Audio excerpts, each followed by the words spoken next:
ایران کے وزیر خارجہ عباس عراقچی کا سعودی ہم منصب فیصل بن فرحان سے ٹیلی فونک رابطہ ہوا۔ ایران اور امریکہ کے درمیان پاکستان کی ثالثی میں جاری سفارتی عمل میں پیش رفت پر تبادلہ خیال کیا گیا۔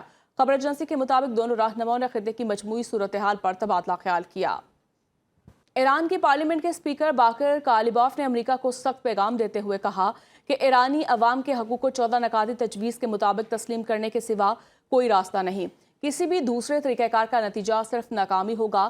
انہوں نے خبردار کیا کہ ڈیل کرنے میں جتنی زیادہ تاخیر کی جائے گی اس کی قیمت امریکی ٹیکس دہندگان کو چکانا پڑے گی۔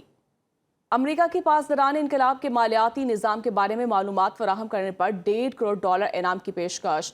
غیر ملکی میڈیا رپورٹ کے مطابق انعام کا اعلان اسٹیٹ ڈپارٹمنٹ کے انصاف پروگرام کے تحت کیا گیا۔ ایرانی پاسداران انقلاب کے مالیاتی میکانزم کے بارے میں معلومات حاصل کرنے کا مقصد ایرانی معیشت اور حکومت پر معاہدے کے لیے دباؤ بڑھانا ہے۔ امریکہ معاملات کی تلاش میں ہے کہ پاسداران انقلاب اپنے دہشت گردوں، ملیشیا پراکسیز اور شراکت داروں کو فنڈز اور مواد کیسے منتقل کر رہا ہے۔ امریکہ جاننا چاہتا ہے کہ پاسداران انقلاب کو لین دین میں سہولت فراہم کرنے والے مالیاتی ادارے یا ایکسچینج ہاؤسز کون سے ہیں اور اس کے ملکیتی کاروبار کون سے ہیں۔ امریکی صدر نے ایران کی تجاویز کو احمقانہ قرار دیتے ہوئے اسے مسترد کر دیا۔ صدر ڈونلڈ ٹرمپ کا کہنا تھا کہ ایرانیوں کے احمقانہ تجاویز کو قبول نہیں کیا جا سکتا۔ ایران جوہری ہتھیار حاصل نہیں کر سکتا۔ سابق امریکی صدور کو وہی کرنا چاہیے تھا جو میں نے ایران کے ساتھ کیا۔ ایران یقینی طور پر ہتھیار ڈال دے گا۔ معاہدے تک ایران پر دباؤ ڈالتے رہیں گے۔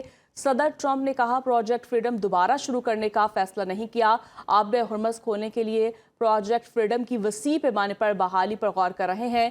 پروجیکٹ فریڈم صرف ہرمز عبور کرنے والے جہازوں کے ہمراہ چلنے تک محدود نہیں رہے گا۔ ایرانی ہمارے ساتھ متفق ہو کر پھر مکر جاتے ہیں۔ جنگ بند انتہائی نگہداشت میں ہے۔ ایران پر مکمل فتح حاصل کریں گے۔ ہم پر کوئی دباؤ نہیں۔ ایران کے مذاکرات کاروں نے ایٹمی فیصلے کو نکالنے کے لیے ہماری ضرورت کو مانا۔ ایٹمی فضلے کو نکالنے کے لیے ایران کے پاس ٹیکنالوجی نہیں۔ ٹرمپ کو مطمئن کرنا ہمارا کام نہیں۔ ایران کا دو ٹوک جواب۔ ٹرمپ ایران کے جواب سے مطمئن نہیں تو یہی بہتر ہے۔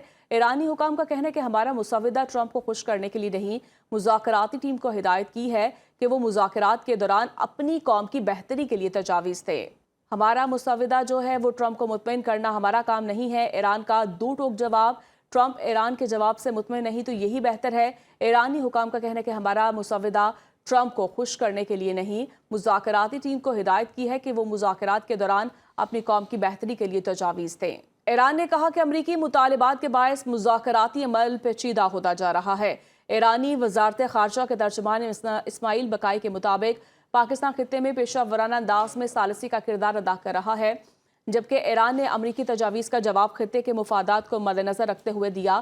انہوں نے کہا امریکہ کے غیر معقول مطالبات اور اقدامات سے خطے میں بے چینی اور عدم استحکام پیدا ہو رہا ہے۔